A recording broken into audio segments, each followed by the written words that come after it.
Okay, so what I'm going to do is focus on assignment 5, and we'll continue working on that in class today. But I came prepared with more details than what we had last time, right? So I'll go over that. I want you guys to spend about an hour working on part 1 and part 2, and the last half hour. So I'm probably going to take 20 minutes to talk about the plan of attack. So just so I can sink your head into the strategy for solving the problem. Then have you guys work on the project for about an hour, and I'll come around and help. Those of you who are done can help others, with some of the things. So the goal would be that, assignment 5 is done like today. And if it isn't, at least it's like 70% done. So you can be preparing for the midterm, which is coming together soon. So I'm not going to try and make the due dates for assignment 6. They'll be obviously after the midterm. So this works out quite well, right? It helps you prepare for the test, and then in the last 20 minutes or so, I'd like to just spend some time on functions, so we can do some stuff with functions on Monday. Okay? So open up the document I've posted under assignment 5, a plan of attack, and I think you guys were all done with part 1. So based on what I saw in class, I figured I'll write down a strategy, right? As if I was sitting next to you, talking to you one-on-one, right? So I wrote down all those notes for your reference, and I'm going to go through it. Now I know you guys have done the implementation, but there were several things observed that were amiss, and you can use this as basis for refinement, right? So the first program that we were working on was figuring out bank charges. So banks love to charge fees. So in this particular problem, they are charging $10 a month as a bank fee. Then there is a check fee which has a rolling schedule. And you guys saw this, and some of you also pointed out that the example had an error which I've now fixed. We're charging 10 cents for first 20 checks, and then for the first 19 checks, excuse me. Then for the next sets of 20, we are charging 8 cents and 6 cents. And then for the rest, whatever the bunch is, we've got 4 cents, right? So we have to be very careful in figuring out how these charge set would work. Now, an example of 35 will have $3.10. If you do the simple math, $1.90 plus $1.20, right?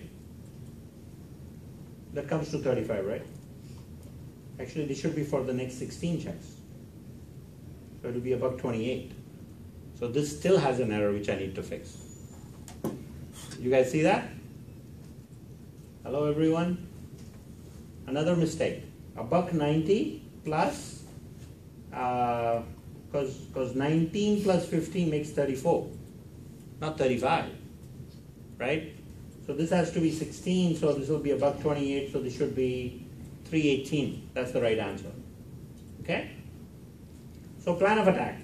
Think of all the variables that you will need. And I proposed in class 3, but I came up with 2 more.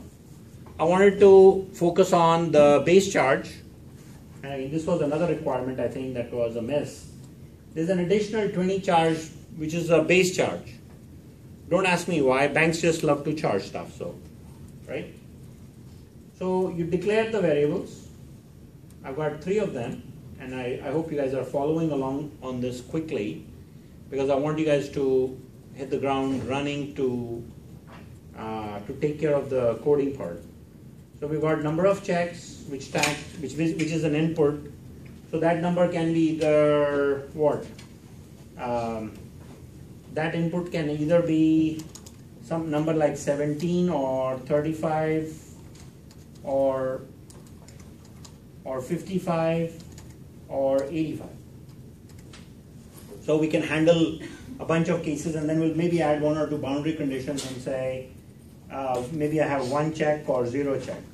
Boundary conditions are, where I have basically some elements in borderline data. Because if, let's say, I'm dealing with this rolling schedule of 10 cents for the first 20 checks, right? I could say, how does my program behave for 0? That's a boundary. How does it behave for 1 check? That's another boundary condition, right? Or I could go for 61, and that becomes the upper boundary. We have several other boundaries. If I'm above 20, between 20 and 39, between 40 and 59. So a lot of times when engineers write code, they should test their own code, right? And so you have to come up with test cases with your own ideas, and you're getting some help with that in this exercise when you're ready to submit the work. So declare your variables, define the data types, right? And I'm thinking integer data type for just the number of checks, and these variables will probably be floats or doubles. I don't care what variable names you use, as long as they're not X, Y, and Z, okay? You can decide your own variable name. So you don't have to sit there and rework your code from last Monday.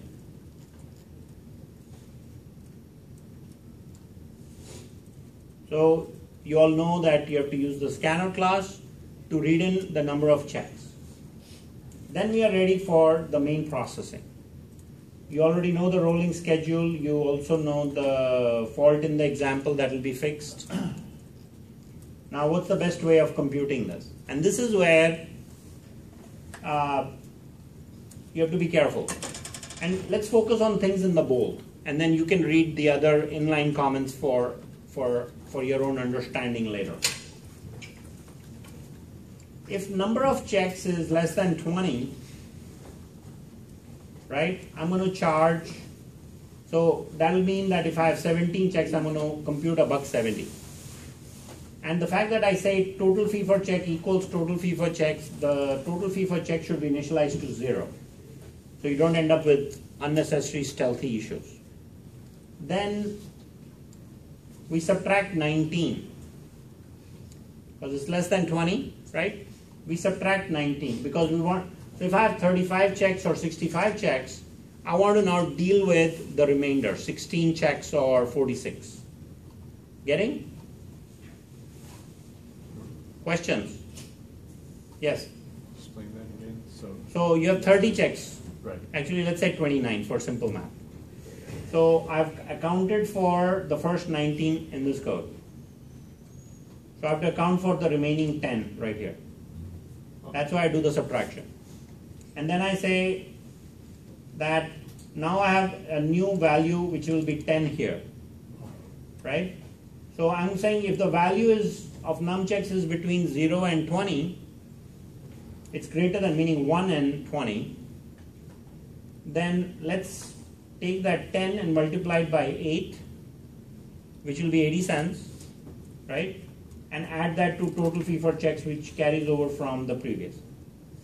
So I'm pretty much giving you the code here, but I don't want you to just go and use the code without understanding it. Okay?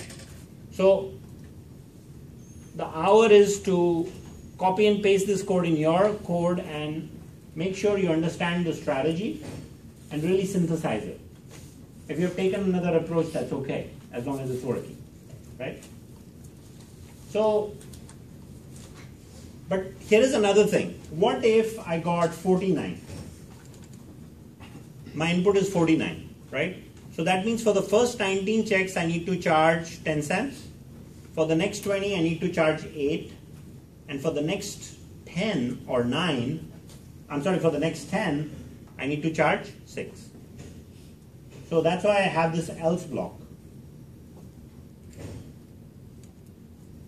So if I get a number like 29, I'm dealing with 10 checks right here, right?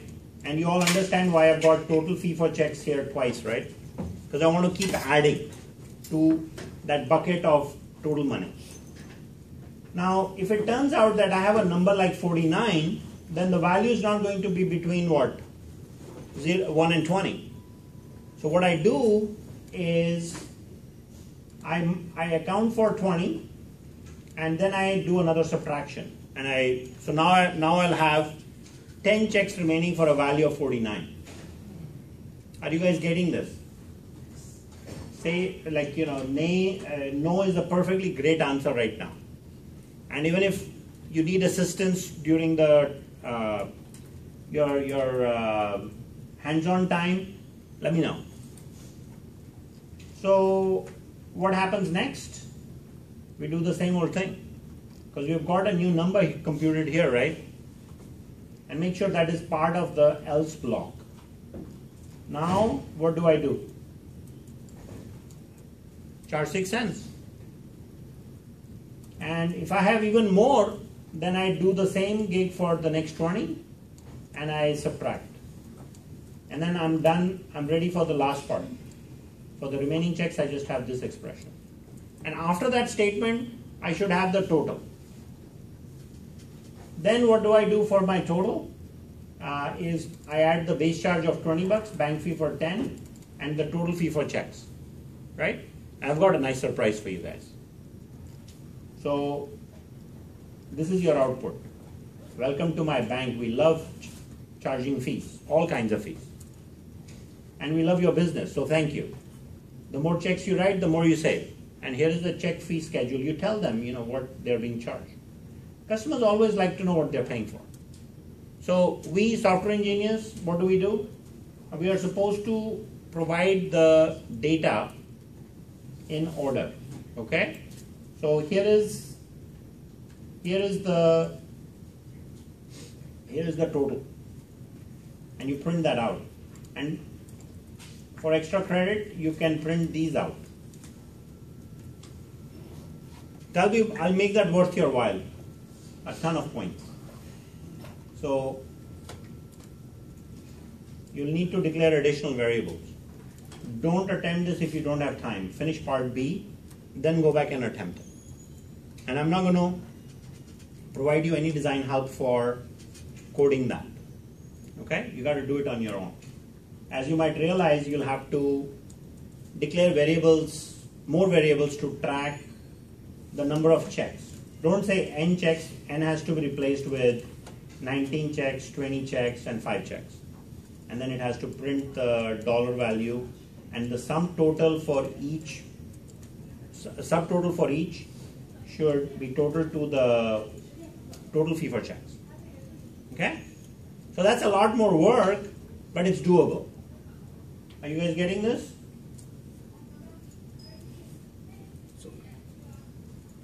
Yes? Okay. And then when you're ready to submit your work, you have to run it with this number of checks. So what I'd like you guys to do is spend time in class working on your project, realigning your output and work according to this. And I'll give you till about 4:30 to do that. And then what I'll do is I want to talk about part B a little more. If you're done with part A, you can work on admissions program as well, which is, I'm not providing you a ton of help on it actually.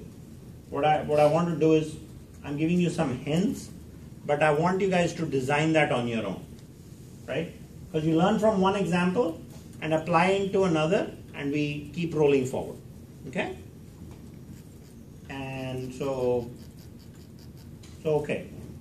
I guess we'll break away for lab work till about 4:30. And I'd want to see your progress, questions, shout out, raise your hand, whatever.